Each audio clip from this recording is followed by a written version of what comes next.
What is up, guys? DRC3 here, back with another My Hero Ultra Impact video, and today we are going to be taking on Ultra difficulty of the TAILMAN event. You get 80 hero gems for doing this, so you definitely want to beat this and get the hero gems, considering the JP 2-year anniversary is coming up here soon. And we'll also have news on what characters and what game modes and things to expect with the JP 2-year anniversary. As for the team I'm going to be using, I'm going to be trying the team that I've been using throughout most of this event here, and that is going to be this team right here. I have Ojiro on the team, and I'm not too worried because even though Ojiro is only level 85, I think he'll still do fine because he actually does like really massive amounts of damage. And then don't forget, he increases the skill impact of ABL type characters, so he'll make All Might hit harder as well. And we have 2 Pierce characters, so the Pierce characters are also just going to make this really ridiculous. But the goal is here to not lose any characters. I haven't looked at any strategy info, and I'm going to go into this without looking at any strategy info and see if we can beat it on our first try. So I don't know how hard this is going to be, but if we lose, then we'll switch up our strategy a little bit. Okay, so getting into this, we have 3 enemies, only 377,000 health. That's actually relatively low for an ultra difficulty compared to what we've been seeing in some of the previous events, so that's not bad. But the reason it's so low is because he does have 2 characters beside him. And we'll take a look real quick here at what they do, because it looks like they're, holy crap, what is going on here? Okay, it looks like they're doing a lot of stuff, so let's take a look at what the enemies can do really quickly. Let's start with Ojiro here. Reduced burning and bleeding damage by 90%. Okay, that's yep, okay, so burning and bleeding don't do anything. Critical hit rate up by 30%, so he has extra crit rate, meaning he's going to hit harder. Higher chance of binding the opponent when using the skill, so he is likely to bind us, likely to stun us, it looks like, as well. And then he's also immune to skill seals and bounds, so basically Fantasy Aizawa is useless, is the idea there. So don't use Fantasy Aizawa in this event, I guess is what the point of that is for Ojiro. And then Deku gets a speed up. The speed up doesn't really do anything. Critical hit rate increases the character's critical hit by 20%. Okay, so not a full 30%, but 20% is still going to help him hit us harder. Skill impact up by 30%, so he could hit decently. Also a stun hit rate up, so he could stun us as well, which is annoying. Immune to skill seals and bounds as well, and then reduces burning and bleeding damage to character by 90%. So basically don't bring burn or bleed or skill seals into this match and expect that to work out for you. We have a speed up on Tokoyami as well. It looks like pretty much the same stuff, except for Tokoyami has a normal attack impact up in place of critical hit rate up. And so that's 30% for normal attacks. And then he also has double attacks, so he has 2 normal attacks, which can make him hit decently hard with his normal attacks, which is kind of scary. Bleed hit rate up, so he has a high chance to bleed. He may not. Tokoyami is probably the least scary because he doesn't have a stun or a way to stop us from using our action skills, so we can probably leave Tokoyami alive and focus on Deku and Ojiro first. We'll see though. And then power up by 20%, critical hit rate up by 20%, and then reduces burning and bleeding damage and the same immunity. Okay, so I feel like we know everything we need to know. I don't know if it's better to actually target Ojiro first or target Deku first, but we're going to target Deku first. We're going to try to, I think we'll just go down the line, really. We'll go Deku, then Ojiro, then Tokoyami, and hope that it works out for us. I think that's a good place to be. So we'll go ahead and we'll do the yeah, we'll go ahead and decrease all their defense first. We'll do this. Actually, what do we want to do? No, let's do this. Okay, so we're going to do the Tornado Tail Dance, the first action skill. The reason we're going to do this is because it increases our action skill impact of all allies by 10% for 8 turns, so that'll help us hit even harder with our other characters. And then don't forget, Ojiro is an ABL type support. I think it's 20 or 25%, so he'll be giving that extra 20 or 25% skill impact to All Might on top of that 10%, making All Might hopefully hit pretty good amounts of damage. All right, so we'll go ahead and do that. We'll just do the first action skill across the board. It really doesn't matter what order we do it in, so here's to hoping we get pretty close to killing Deku. And I'm a little bit worried about bringing Sue into this because she is type disadvantage, but Pierce is kind of like the effective against all types, like in Dokkan, so it should be fine damage wise, but my worry is she gonna take too much damage? So we'll see.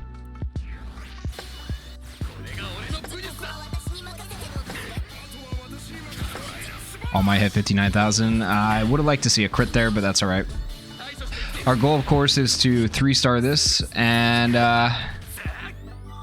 it's looking like we might struggle with this. I don't know. Ojiro actually took more damage than Sue, so I'm feeling a little bit better now that I see Sue's health.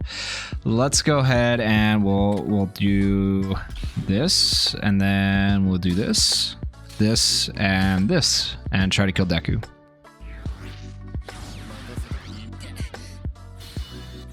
Another defense down.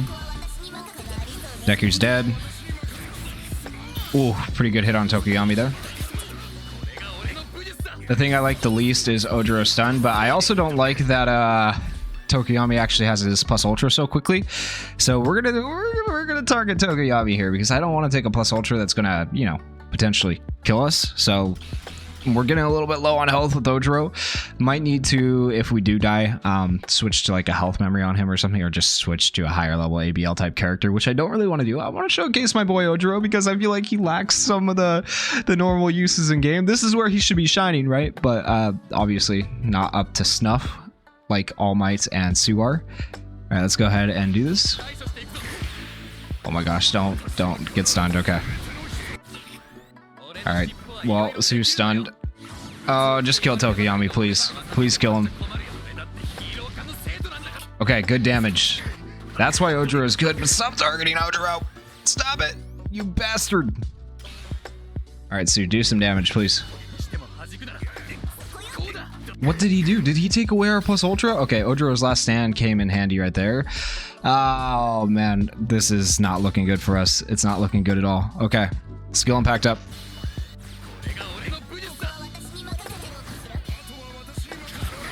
Like, good damage from Ojiro. He's finally scaled, but we're gonna... Yeah, he's just gonna keep targeting Ojiro because he has such low health. It's actually tragic. Oh, we got so close. We actually got so close. Okay, so not the 3-star our first time. I think... Oh, man, that actually sucks. I think with Kirishima on the main slot instead of Ojiro, it'll actually work out better. But that does make me sad. I wanted to use Ojiro, and I wanted him to be really, you know, good. Alright, well, that's our first run done. We're going to 2-star it on the first run. We'll try this one more time. I think what I'm going to do, honestly, is switch Kirishima just into Ojiro's spot, switch them around, try this again, see how it goes. But yeah, not terrible for our first try, and not really... I didn't look at the strategy info beforehand, but I did look at, you know, the stuff afterwards. We did get our 80 hero gems, which is the important part, so that's at least one way you can beat it. I am using, of course, a level 130 All Might and a level 110 Sue. My advice would be probably piercing damage if you want to get through this as quickly as possible, or a character like Fantasy Bakugo who can do large amounts of damage. Basically just nukers. Because you're not going to be able to, or you could even, here's another idea, you could run potentially Vigilante Deku or characters who stun. Stuns still work, so stuns would be good, or nukers are probably the way to go, or an all blue team like this where you have Kirishima drawing most of the attacks with his draw aggro. So we'll see how that goes here in the next run. This is the team I'm going to be attempting to use the second time around. I switched out the memory. It was originally Miraculous Coordination on Ojiro where Kirishima is. I have put a defense memory on Kirishima just to hopefully give him a little bit more survivability since we don't really have a healer on this team, and we'll see how this goes.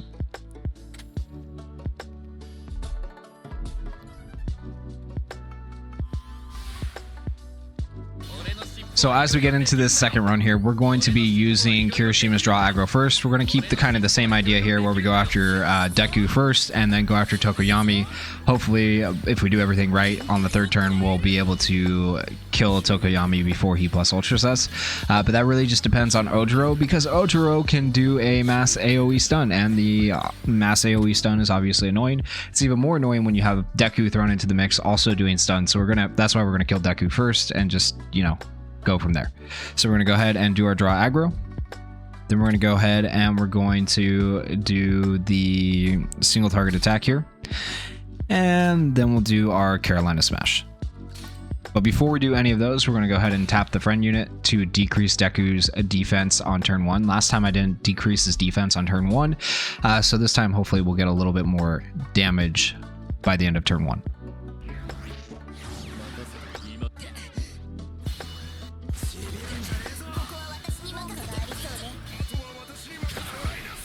Honestly, pretty good damage. The only thing that could have made that better would have been to have All Might land a critical hit right there. And at least we didn't all get stunned. Only Kirishima got stunned, so I can live with just Kirishima getting stunned. That's fine. We'll go ahead and we'll do our action skill chain here. Hopefully Deku dies too soon. We don't have to waste All Might's move. And then we can do a little extra damage to Tokoyami with All Might.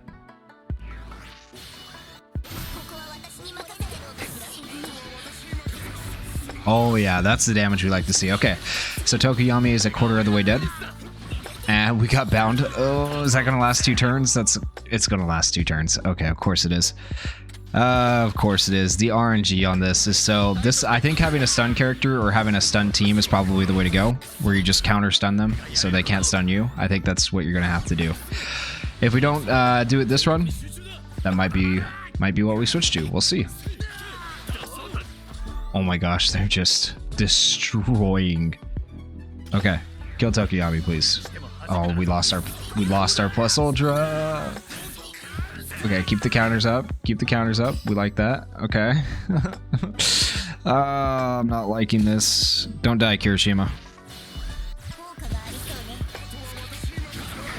Okay, we're down to the last person. Here comes the plus ultra. Survive.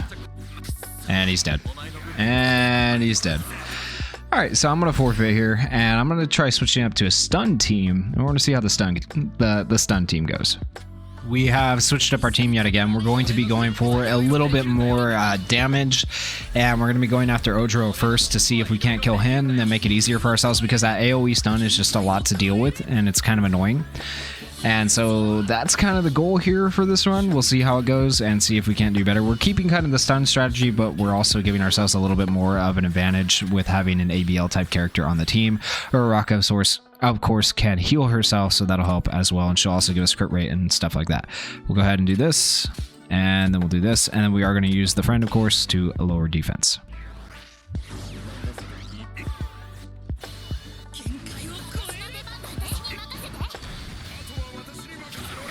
$99,000 damage, that's perfect. Great amount of damage from All Might. Okay, Deku taking hits right there. Jeez, okay. Let's go ahead and we'll do this. Shoot, let's go down the line and hope that we'll just try to kill Ojiro.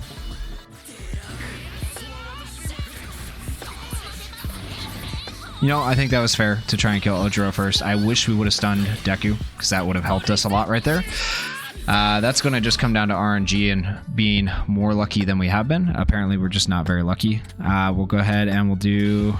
Actually, we'll go after Deku. Tokoyami's probably going to target our Deku and kill him, but we'll see.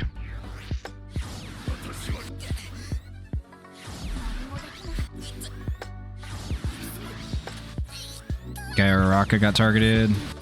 Okay, Uraraka got hard targeted. We take that. We actually take that. Okay. Easy enough. And then we'll go like this. Yep. Still didn't get the stun on Tokoyami, which sucks. But we're still okay. We're still alive. Okay, this is looking very promising. Very promising. We'll go ahead and use the plus ultra here to try and get the stun, if we need it. Don't kill her, don't kill her, don't kill her. Okay. Okay. Okay. And the 3-star clear. So the stun strategy with a nuke kind of worked out. So that's the idea there. Run a character that can nuke, go after Ojiro first instead of the side units, and it will work out better for you. Hopefully that helps you guys out. Hopefully that gives you an idea of where to start. If you guys enjoyed the video, if this helped you out at all, please go down there, hit that like button, hit that subscribe button, and thank you guys for watching. Peace.